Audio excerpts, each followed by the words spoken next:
El 11 de marzo de 2004, en Madrid, se produjeron los mayores atentados yihadistas en la historia de Europa. 192 asesinados y casi 2.000 heridos.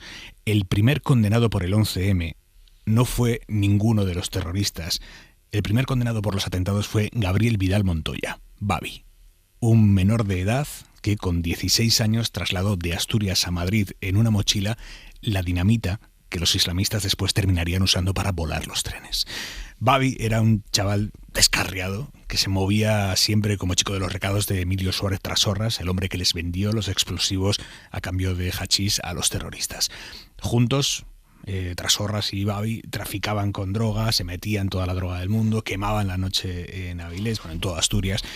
En 2015, Manuel Javois consiguió que este chico, ya salido de la cárcel, Gabriel, hablara con él cuando no concedía ninguna entrevista, y Javois terminó publicando al año siguiente el libro Nos vemos en esta vida o en la otra, en el que cuenta la historia de este chaval.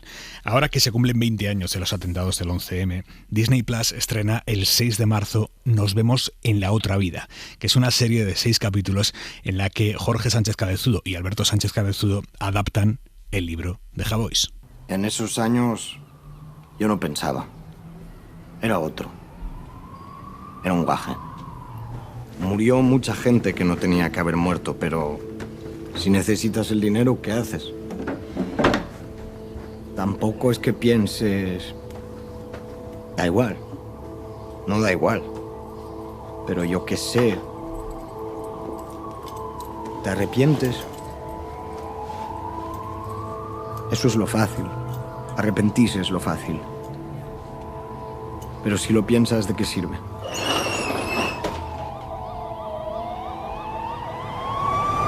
Alberto Sánchez Cabezudo, buenas noches. Muy buenas noches. Jorge Sánchez Cabezudo, ¿cómo estás? Buenas noches. Manuel Javois, muy buenas noches. ¿Qué tal? Buenas noches. Lo primero, las cartas sobre la mesa. A mí me ha encantado la serie, igual que me encantó el libro. Me parece que es muy fiel al libro. Me gusta cómo está contada la historia, pero tengo una duda y no es cómoda. Yo no sé si España está preparada para una ficción sobre el atentado que nos reventó, que nos atravesó. ¿Vosotros creéis que sí? Hombre, yo creo que 20 años después tiene que estar preparada porque es tiempo suficiente. Siempre es momento para hablar de las cosas, pero yo creo que ya después de 20 años procede. Ha pasado con otras ficciones, con otros temas, terrorismo de ETA, por ejemplo. Recuerdo series como Patria, La línea invisible, Maisabel, ¿no? Que parecían temas espinosos en un principio. Se trataron con naturalidad, se habló de ellos y yo creo que es la forma de sanar, la forma es necesario, ¿no? En un momento que le pregunta el chaval, el personaje de Babi en la serie al periodista, ¿no? Pero merece la pena contar esto, ¿para qué sirve, no? Y contesta el personaje de Javois, que es personaje en la serie, porque es bueno contar las cosas hay que contarlas, ¿no? Y es eso, ¿no? Es nuestro trabajo, además, contarnos a nosotros mismos para sanar. Javois, ¿cómo lo ves tú? Yo creo que lo que ocurrió en España después de los atentados del 11 de marzo, además del trauma terrible que supone ver asesinadas a tantas personas y tantas familias destruidas, es que hubo un problema es que España no estaba preparada para ciertas opiniones, para ciertos análisis, para ciertas consecuencias de esos atentados. No estamos preparados para dividirnos de repente a los 3 días de esos atentados, o a los 3 días, a las pocas horas, cuando se empezó a dudar de la autoría en la que todos pensamos en el primer minuto que era ETA, ¿no? Pero para la información un país tiene que estar siempre preparado. Y esta serie es una serie que tiene mucho de información. Es ficción, sí, se ficciona evidentemente muchas cosas, las conversaciones evidentemente, pero es una serie que se ajusta tanto al libro y el libro se ajusta tanto al testimonio del principal protagonista, que es que el gran valor, más allá del hecho artístico, por supuesto, que es como tú dijiste antes, y no lo he dicho a mí, también la serie me parece espectacular, la vi con miedo, caramba, ¿no? Porque al fin y al cabo... ¿Qué han hecho con mi libro, no? Claro, no, pero realmente la serie, el valor que tiene es que todo lo que se está contando ahí es verdad, al 90%, al 95% puede haber, pero ningún desajuste de fechas, ningún desajuste de relaciones entre los personajes para hacer la ficción un poco más brillante, nada de eso. Claro, eso es lo que os quería preguntar, Alberto. ¿Hasta qué punto vosotros partís de un texto, que es la entrevista de Javois, que es la que es, y tenéis como elemento de trabajo la sentencia del caso, que es la que es? Partiendo de esos elementos ya predeterminados, ¿qué espacio queda para la creatividad ahí? Pues queda espacio, pero como dice Manuel, la mayoría, el 90 y pico % sucedió así, ¿no? De hecho, hay muchas secuencias que nosotros dialogamos con otros guionistas, con Daniel y Pablo Remón y Ramón y Roberto Martín Maiztegui, que nos basamos en la propia sentencia del sumario, que había incluso desarrollado secuencias, diálogos por ejemplo, entre el Rulo y Trasorras, que hablaban de caza extrema en Bulgaria. Yo creo que el propio Antonio Toro en el sumario hablaba de su cuñado como alguien que cuando hablaba las piedras se iban enseguida. Entonces eso nos daba ya un tono, pero evidentemente necesitábamos crear el arco de los personajes en esa miniserie y necesitábamos pues darle un poquito de ficción, pero siempre siendo muy rigurosos con el sumario y con el libro de Manuel, que era la entrevista con Babi. ¿Cómo ha sido el viaje emocional para vosotros de la creación de esta serie, desde que empezasteis el proyecto hasta verlo acabado en la pantalla? Pues ha sido, yo creo que el viaje profesional, emocionalmente más bestia que hemos tenido en toda nuestra carrera, ¿no? Nunca nos habíamos enfrentado a hechos reales y nunca nos habíamos enfrentado a hechos reales como estos, porque al fin y al cabo es una crónica criminal, pero cuando te acostumbras, y hemos hecho unas cuantas de crónica criminal, personajes ficticios, algunas podían estar basadas incluso las que piensas que están basadas en narcotraficantes reales, pero no tienes tan presente víctimas con nombres y apellidos. Una lista de 93 personas con nombres y apellidos que es la premisa, cuyos familiares o supervivientes sabes que van a ver la serie. Eso ya condiciona tu trabajo desde el principio y te inviste de una responsabilidad muy muy grande que como creadores de ficción es algo que habitualmente no tienes, ¿no? Entonces el viaje fue tremendo, empezando que por eso pensábamos que era algo que iban a ver personas, que luego lo vieron. Hicimos pase con las víctimas, hicimos un estreno, un pase y vinieron y estuvimos arropados por ellas, entendían que era lo que queríamos contar y la necesidad de contarlo. Y luego pues el hecho de que pasamos por los sitios reales, fuimos a Mina Conchita más o menos en las mismas fechas, en febrero, lloviendo de noche, pasamos por los mismos sitios y todo lo que entró en el proyecto pues entraba con un respeto y bastante impresionado, ¿no?, por lo que estábamos tocando allí, ¿no? ¿Qué os han dicho las víctimas que han visto la serie? Bueno, yo creo que ellos agradecen mucho la posibilidad de que se cuente el relato, ¿no? Después de lo que decía Manuel, que esos días enseguida se creó una especie de fractura en la sociedad y quedaron muchas cosas y han quedado muchas cosas como tapadas, ocultadas, etcétera. Yo creo que ellos, el hecho de que una ficción pueda representar y sacar a la luz, digamos, y fijar sobre todo en la memoria lo que pasó, a ellos les permite que el relato no se olvide, ¿no? Yo creo que hay algo de memoria histórica en el hecho de 20 años después volver y contar esto, que a ellos les parecía muy muy importante. Y luego es verdad pues que a ellos les tocó, ¿no? O sea, ellos conocían todos los datos evidentemente, pero el ver en pantalla lo cutre, lo pequeño, yo creo que es un poco algo que también nos fascinó de la novela de Manuel, es cómo de algo tan pequeño hay algo tan grande y tan trágico como el 11M detrás, ¿no? ¿Desde cuándo tuvisteis claro que queríais llevar a la pantalla este libro? Sí, lo leímos, justo en ese momento estábamos haciendo el trabajo anterior, que La Zona, estamos trabajando en ello, y como somos muy de meternos mucho en nuestro trabajo, vimos que no íbamos a poder hacer las dos cosas y que se nos iba a pasar los derechos, con lo cual se nos escapó. Dijimos, pero si por una casualidad no llega a buen puerto, por favor, tenednos informados. Una segunda vez se nos volvió a escapar y ya la tercera dijimos, tenemos que hacerlo sí o sí, y los conseguimos. Estaba, ¿no?, detrás de, creo que es Javier de Planeta, y era como cada 2 meses, ¿cuándo se libera? ¿Y cómo? ¿Y cuándo?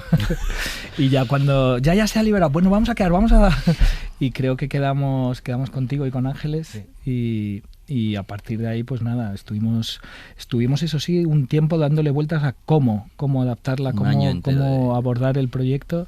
Y una vez que elegimos una estructura que nos permitía ir con el personaje del gitanillo en esos 8 meses que pasaba de conocer a Trasorras hasta los atentados, una estructura con él como personaje que nos permitía un poco contrastar ese viaje del chaval con las consecuencias. El gitanillo es como la prensa conoció a Babi. Bueno. Javois, ¿tú qué sentiste en el momento en el que te confirmaron que iban a hacer una serie? Quiere decir, ¿hay vértigo ahí? ¿Qué hay? Sí, antes de que se publicase el libro ya hubo interés. Alguien había pasado el manuscrito del libro a una productora, a un productor. Yo me había reunido ya con algún director porque tenían interés. Es decir, siempre hubo mucho interés porque es un lenguaje muy cinematográfico y demás. El gran valor de la serie es que a mí siempre me ha resultado más difícil escribir un guión o escribir una historia de no ficción, entre comillas, que de una ficción. Y el guión de ellos, el arco de los personajes, la elección de lo que tiene que salir y de lo que no tiene que salir, que eso es complicadísimo, porque aquí hay multitud de ramificaciones, era complejísima. Por eso, cuando yo sé que lo hacen ellos, yo vi tarde Crematorio, pero me voló la cabeza como a tanta gente que la vio, ¿no? Y entonces era como wow, esta gente sí, ¿no? Llegaron hubo una productora que también, unos chicos muy jóvenes que habían estado trabajando con ellos, están trabajando muy bien, levantar una serie, levantar una película es complicadísimo, todo el mundo lo sabe, ¿no? Lleva años. Y cuando la decisión, cuando ya se hacen con los derechos y tal, a mí me entusiasmó porque era como wow, una gestación gigantesca, ¿no? Eran años y años de gente queriendo hacer algo con ella y que no había salido. Pero sí me apetecía, del mismo modo que con las ficciones tengo más reparos, con esto sí que me apetecía, sobre todo por lo que significa para el país que llegue a un público muchísimo mayor que el del libro. ¿Cómo llevas lo de ser un personaje interpretado por un actor? Pues lo llevo bastante bien porque se llegó a plantear que fuese yo mismo. Y eso sí que me está dando muchos mareos. Bien. Tiene un rol importante, pero no sale mucho tampoco, ¿no? A mí me da un poco de vergüenza. Cuéntame esa fiesta en la que conociste al actor que hacía de ti. Pues es que yo no sabía ni de qué me estaban hablando. Era la fiesta de cumple de una amiga, de Raquel Peláez, una compañera nuestra, y me dijeron, va a venir el actor que hace de ti en la serie, y no sabía a qué se estaban refiriendo. No, Dios mío, de repente pensé, a que están haciendo una parodia de serie de periodistas y hay alguien que me parodia, ¿no? Empecé a volverme loco y luego pensé, claro, coño, que sí es la serie del libro y tal. Y entonces me estaba mirando todo el rato a la puerta porque me dijo, viene ahora, y cada vez que entraba alguien decía, no es este. Y entonces yo entrara a Jaime, que ya lo conocía por series y tal, y dije, qué bien. Qué guay que haga de mí este hombre, a ver si nos confunden en algún momento por la calle, que creo que salgo ganando.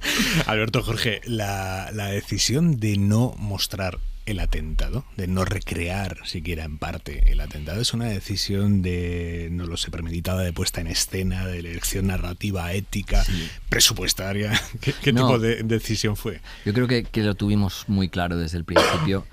Que primero por de dónde viene la historia, es decir, la historia no pierde el punto de vista de Babi como así lo hace la novela, incluso hay cosas que se están contando del otro personaje, de Trasorras, y se hace a través de una voz en off, con lo cual nunca pierdes a Babi. Entonces eso que dice Javo de tener que cortar las ramas, era muy claro que se acortaban en torno a él y había que verlo a través de sus ojos. Y el único momento en que sales de ese punto de vista, y no quiero hacer spoiler para el que no haya visto todavía la serie, pero la serie tiene una evolución en 3 arcos temporales, uno de ellos es desde que lo detienen, que acaban en el macrojuicio.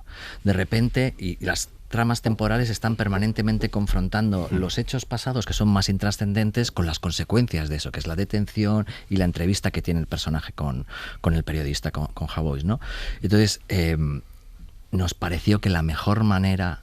Nunca quisimos ver sangre, nunca quisimos rodar espectacularidad a través de las explosiones. Podíamos haberlo planteado, o sea, en otras ocasiones hemos planteado producciones como con más, pero nos parecía que era lo más respetuoso para las víctimas y lo más razonable también para la historia. Pero es que además, en la forma de contarlo, una vez que entramos en todas las grabaciones del macrojuicio y llegamos a los testimonios de las propias víctimas, nos conmovió a unos niveles muy potentes, es decir, por ver a esas personas que llegaban a contar su experiencia, a contar su vivencia, a narrarnos todo lo que habían vivido con una entereza y cargados de la responsabilidad de ser ellos los que iban a transmitir eso, más allá de las imágenes de la televisión, los que iban a dar testimonio en un juicio que iba a quedar reflejado en una sentencia, nos pareció una carga mucho más emocional que intentar jugar, que no queríamos,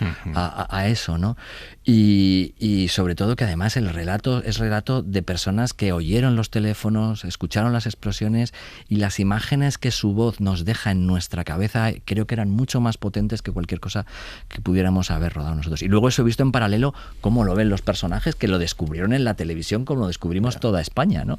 Eso nos pareció muy, muy potente. Es muy llamativo, Alberto, que en España no conocemos prácticamente nada de la trama asturiana del 11M.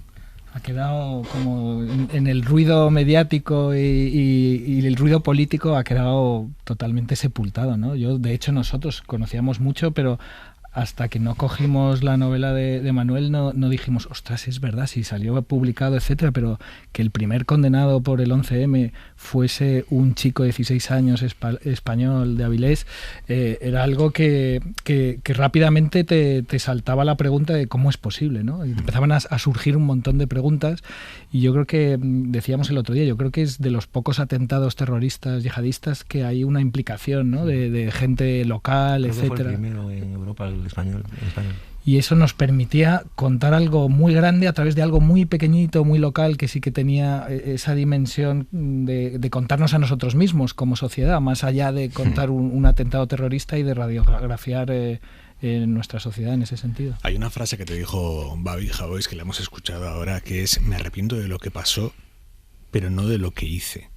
¿Tú cuando él te dice eso, tú qué sientes? Egoístamente una liberación, porque convertía mi libro, ya lo era, ¿no? Pero yo tenía mucho pánico. Yo de hecho le dije, yo no sé si voy a publicar este libro, vamos a depender de cómo vayan las cosas, porque yo no quería que su relato fuese un relato exculpatorio, que yo me prestase a ser su portavoz en una gran editorial y con un gran libro para decir, este chico casi no tiene responsabilidad. Y él me dice que no, se arrepiente, y digo, joder, pues qué putada, ¿no? No tener la capacidad para arrepentirte, pero al mismo tiempo voy a dejarlo bien claro, que él no se arrepiente, que se arrepiente de lo que pasó, y luego puso un ejemplo además muy malo, ¿no? Decía, yo si te vendo una pistola, yo no tengo la responsabilidad de lo que hagas con esa pistola. Bueno, pues sí, amigos, si la sí, tienes, ya, ¿entiendes? Hay una línea muy, muy, muy delgada que a Trasorras lo mata en el juicio, que es cuando los tornillos, ¿no? Cuando él conocía que iba a haber tornillos. Entonces ahí dicen, esto no era para joyerías. Es que ellos se creen a sí mismos que toda esa cantidad de explosivos era para joyerías, y con eso jugaban también. Cuando Babi le pregunta a Trasorras, ¿qué van a hacer con estas bombas? Trasorras le dice, nada, para robar joyerías. Sí, bueno, Trasorras ahí ya sabía que había, sí, evidentemente, que había algo bastante más gordo que robar. A mí Trasorras me envía una nota desde la cárcel cuando publico el libro. Una nota que leí en el Hoy por Hoy cuando estábamos con Pepa. Con Pepa Bueno, efectivamente. Y que te dijo que todo lo que se contaba en el libro era verdad. Sí, me decía, me ha extraño, yo creo que se ha convertido al catolicismo, creo que ha tenido un proceso ahí de conversión espiritual en la cárcel, y decía que todo lo que contaba el chico, el guaje, no sé si le llamaba, era verdad, que por desgracia era verdad, que su influencia había sido como muy, muy mala, y que se arrepiente muchísimo de haberlo llevado por ese camino y demás. Ellos lo plasman en la serie muy bien. Ahí hay un padre sustituto que de repente es Trasorras, y para un crío de 15 años que se dedica a fumar porros y a andar sin hacer nada, de repente le deslumbra esa vida, ¿no? Esa vida criminal. ¿Qué dice nuestro sistema que un menor pueda andar envuelto en esos ambientes sin que aparezca por ahí la administración? Y el vértigo es el tiempo. Y el vértigo es el tiempo. Es que son 3 meses, son 4 meses. Sí, eso es una que cosa estás que fumando un porro con muchísimo. tus colegas, hablando de tías, hablando de no sé qué. Creo que es octubre, ¿no? Cuando se conocen, sí. y febrero son los viajes a Miraconchita, o sea que es como... A nivel de tiempo narrativo dramático es increíble, o sea, te genera un vértigo. Además hubo un momento en la serie en el que fuimos pautando poniendo los carteles, ¿no? Y todo relacionado con el atentado, y era una especie de cuenta atrás, que daba mucho vértigo. ¿Hay reinserción posible para Trasorras? Es complicado. Claro, ¿qué haces? O sea, tú imagínate que crees que sí, y a los 3 meses estamos en las mismas, ¿no? ¿Y para Babi? Sí, yo creo que para Babi sí. Yo creo que sí. Yo he vuelto a hablar con él por teléfono estos días. Después de las entrevistas mantuvimos conversaciones telefónicas. Yo no sé, yo no pongo la mano al fuego porque estoy llevando una vida y demás, pero bueno, todo lo que me contaba tenía sentido. Estuvo Meli un tiempo trabajando, creo que en una empresa de transportes. Ahora ha vuelto a su tierra, ha vuelto al norte. Cuando yo lo entrevisté estaba en Bilbao currando, así con curros temporales, precarios, construcción, etcétera, con novia, con unos perros que paseaba. Me dio la impresión de que sí, cuando te ocurre una cosa así a los 15 años, sí que muy mal tiene que estar también el sistema para que este chico no se pueda reinsertar, ¿no? Creo. Otra cosa es las oportunidades que te siga dando la vida. A él la vida le dio muy pocas. ¿Y está preparado para la serie? Pues fíjate que todavía no puedo hablar con él por profundidad. Buena pregunta.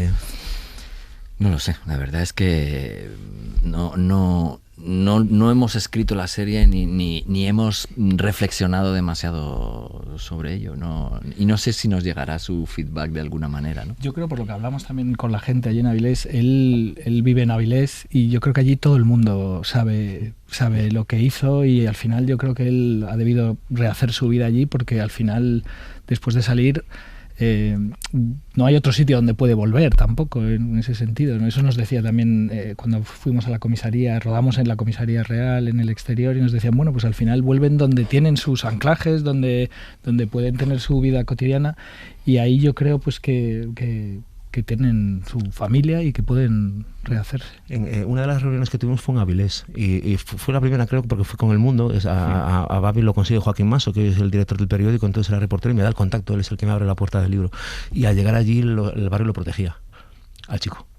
En cuanto lo vieron periodistas, y de hecho a nuestro fotógrafo que se había escondido y tal, lo pillaron y hubo problemas. O sea, era como que había una sensación de decir, este chico tenía 16 años, cometió un error terrible, pero tiene ahora 20 y pico y quiere llevar su vida y dejarlo en paz, ¿no? Porque habéis cambiado en la serie los sobrenombres de El Dinamita y El Piraña, que pasan a ser El Tenete y El Koala. Bueno, pues eso no me lo vais a contar, ¿no? Eso son exigencias de la producción, y lo vamos a dejar ahí. ¿Y el título? También es una cuestión de derechos. ¿Por qué pasa de ser nos vemos en esta vida o en la otra a nos vemos en la otra vida? Simplemente dice Javo, era muy largo, y yo creo que tiene también una connotación, ¿no? El hecho de las dos vidas, de otra vida posible, ¿no? Que añadía a la frase del chino de nos vemos en esta vida o en la otra. Reflexionar también, porque es que lo interesante de la mirada de Javoy al colocar el punto de vista sobre Babi es que permitía mirar más cosas. Y otra de las grandes preguntas, que es la que hemos acabado respondiendo ahora, era: ¿es posible que este chico tuviera otra vida? ¿Es posible que la hubiera tenido de haber sido? Entonces yo creo que el título en ese sentido cerraba un poco más la intención de la adaptación, ¿no? Es un momento especialmente cómico, involuntariamente cómico, porque cuando me dicen, y yo creo que sale en los hechos probados la frase, no sé si me la dice Babi o sale en los hechos probados de la sentencia, que era para joyerías, no sé, 600 kilos para joyerías, y al final el tío con su acento dice, nos vemos en esta vida o en la otra, y era como, ¿what? No, en ningún momento pensaste, ¿no? Me recordó al monitor aquel de vuelo cuando lo entrevistaron después, que le dio clases de vuelo a Mohamed Zata, sí. Y que decía, a mí me extrañaba que nunca quisiese aprender a aterrizar. Solo quería despegar. Entonces era como, claro, piensas, es involuntariamente cómico, pero nos vemos en esta vida en la otra, y le dice a Gabriel, ¿no te mosqueaste cuando te dijo eso? ¿A qué se refería? ¿Qué pasa con las joyerías, no? ¿Hasta qué punto este estreno es para vosotros especial respecto a otros estrenos, diferente? Bueno, es especial porque nunca habíamos hecho hechos reales, y sobre todo por el tema que fue una herida, es uno de los momentos más trágicos casi de nuestra democracia, y ha sido una herida profunda en la sociedad, que yo creo que desde ese momento partió mucho a la sociedad en dos, ¿no? Entonces 20 años después contar esto, y además desde dónde se cuenta, con las víctimas también presentes, pues para nosotros ha sido muy, muy intenso y muy importante. Y siendo una historia tan nuestra, tan española, tan nacional, ¿esto creéis que va a tener buena salida fuera de España, esta historia? Pues esa es la gran pregunta, y tengo yo mucha curiosidad, porque tú puedes ver esta historia como puede verse a lo mejor una historia del Bronx, por ejemplo, ¿no? La historia de un chaval de barrio que se fascina con el gángster local, y es una historia en ese sentido universal. Las consecuencias y cómo deriva los atentados es algo que también es universal. Es verdad que vemos muy complicado que la parte emocional que el público español le va a añadir a la narración, tanto de la novela como de la serie, porque eso nos pasó en la lectura. Tú es imposible quitarte de la cabeza dónde estabas, qué estabas haciendo en 11M mientras estás leyendo las andanzas del gitanillo de Babi, ¿no? Y eso amplifica la lectura y la enriquece con las vivencias propias y con la emoción, ¿no?